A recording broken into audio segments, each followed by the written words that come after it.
Je vous dis que j'essaye de les comprendre, mais je ne peux pas leur pardonner parce que eux-mêmes ne savent pas quel mal ils nous font. Je ne crois pas, ils ne le feraient pas. Vous savez, moi ici dans le quartier, vous pouvez aller demander partout, j'ai toujours défendu les jeunes. Toujours, toujours. Dieu sait si on a fait des trucs pour les jeunes. Je veux bien essayer de les comprendre, mais alors qu'on me foute la paix, hein. Que ce soit des chevronnés ou que ce soit des jeunes qui viennent vous prendre votre portefeuille, la peur est la même. Les angoisses sont les mêmes, mais les ennuis avec les assurances et les patrons sont les mêmes aussi. À part l'argent, qu'est-ce qu'ils vous ont pris? Mais ils nous ont tout pris.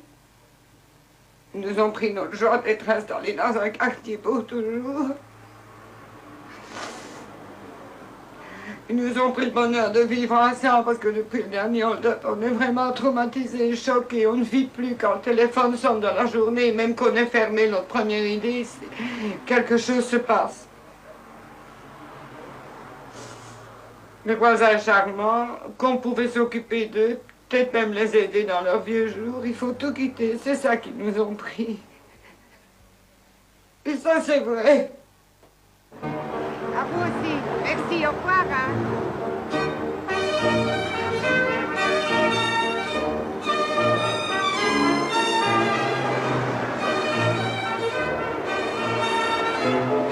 Quand même des amis qui nous quittent, hein, c'est vrai, hein. Hélène va bien? Quand vous savez parti, quitter la pauvre, je dirais Paris-Dakar, Monsieur Goulen. Tous mes clients ont un nom. Continuez, les Vous verrez autres. la nouvelle qui me remplace, vous gagnez au champ. Elle est jeune, jolie, dynamique, le genre de personne qui plaît, là, vous savez. Je dirai à maman qu'elle va m'apporter une photo de toi maintenant. Parce que là, toi, maintenant, je ne te verrai pas rouler en vélomoteur ou en autre.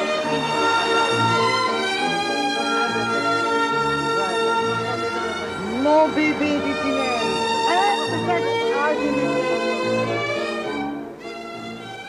Après autant d'années, quand on croit s'être incrusté dans un quartier, qu'on a eu des enfances comme on en a eu tous les deux, qu'on a fait tant de projets qu'il faut partir quand même.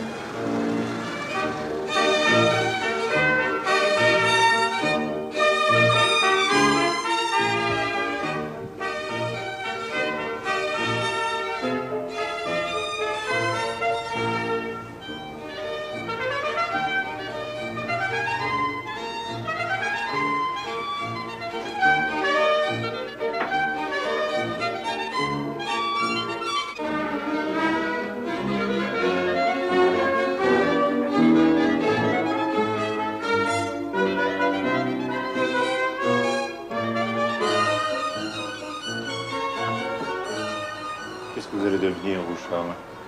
Ah, moi, pour le moment, je vais essayer de me recycler comme chauffeur d'une dame qui a besoin de quelqu'un pour l'aider, pour aller faire ses courses, une dame âgée. Alors, disons que j'aiderai encore quand même quelqu'un, pas malgré tout.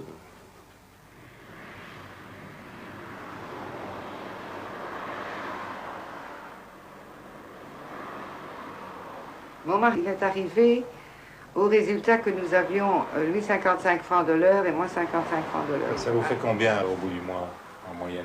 Quand on a tout payé, environ 70 000, pour nous deux. Donc, il faut compter qu'on fait 14 heures par jour, quand même. Pour avoir un beau moral, monsieur. Il faut que l'argent rentre. Oui. Hein? Je ne vais pas dire que nous sommes misérables, que nous sommes des minables. Ce n'est pas ça, hein? Je vous assure, gagner notre vie, on gagne notre vie. Et si nous arrivions à certains moments à économiser, c'est parce que comme les paysans dans le temps, on ne va jamais au restaurant parce qu'on n'a pas le temps, on ne va jamais en congé payé parce qu'on n'a pas le temps, on n'a pas de week-end parce qu'on n'a pas le temps, et c'est cet argent-là qu'on arrive à mettre de côté.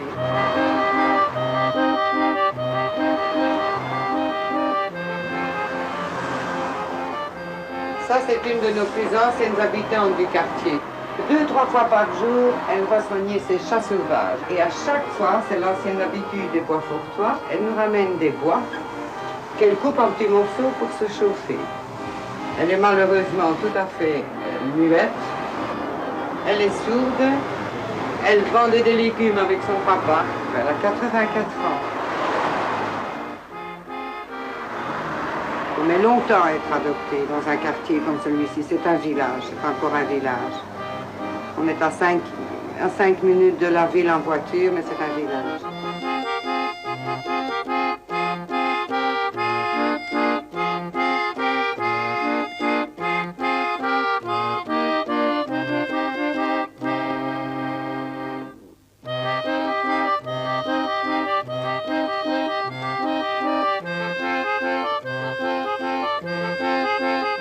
Maintenant, quand les gens me disent comment tu quittes le quartier, mais c'est un monument qui quitte le quartier, je suis fière parce que je n'ai pas voulu m'imposer et nous avions l'estime générale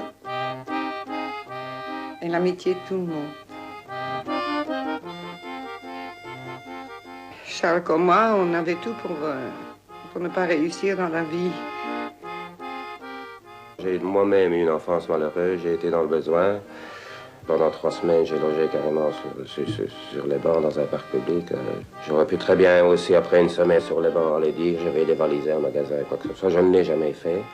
Je me suis dit, il faut que je m'en sorte. Je m'en suis sorti. Alors je ne vois pas pourquoi d'autres ne pourraient pas faire la même chose. Ça, je trouve injuste. C'est pour ça surtout que je leur en veux. C'est parce qu'on a trimé toute une journée à la pluie, dans le froid, etc. Et puis que pour finir, au bout de X temps, on vient vous le voler.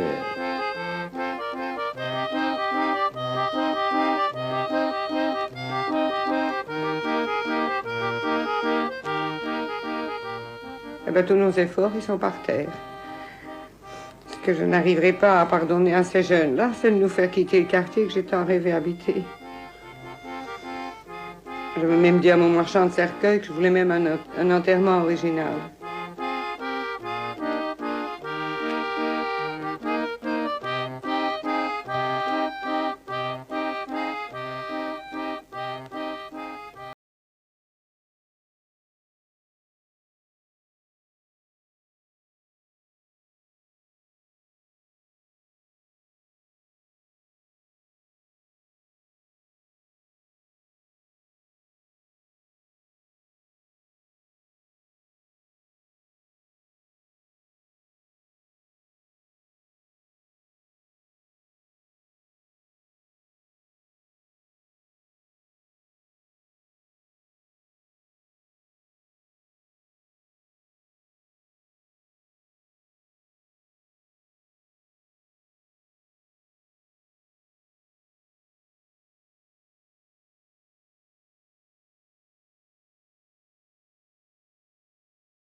J'aimais bien ce travail.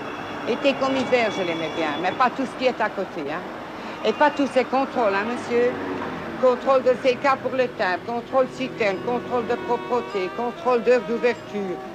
Ça, nous sommes les encaisseurs de pétroliers.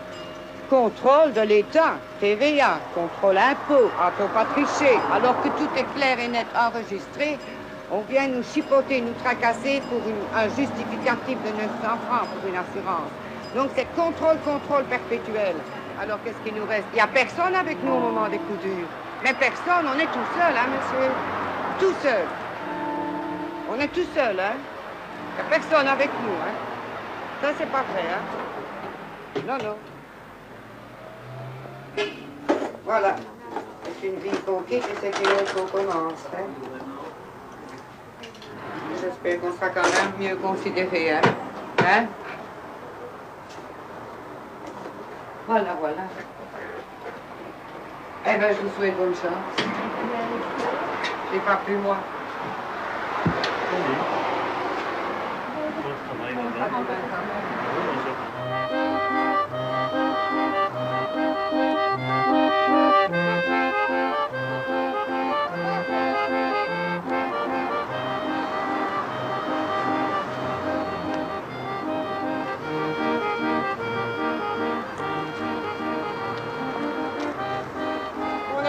éjectés comme des malpropres, hein. On est vraiment éjectés comme des malpropres. Au revoir, bonsoir, les suivants arrivent, c'est fini.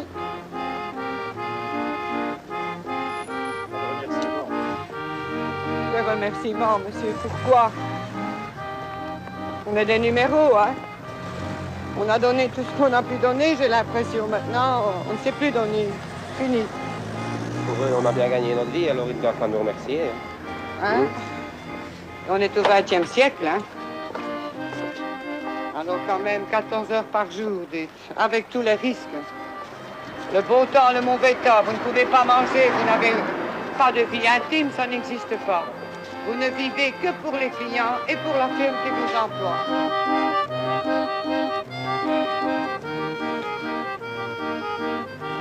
Heureusement que j'ai eu une fleur d'une cliente, hein.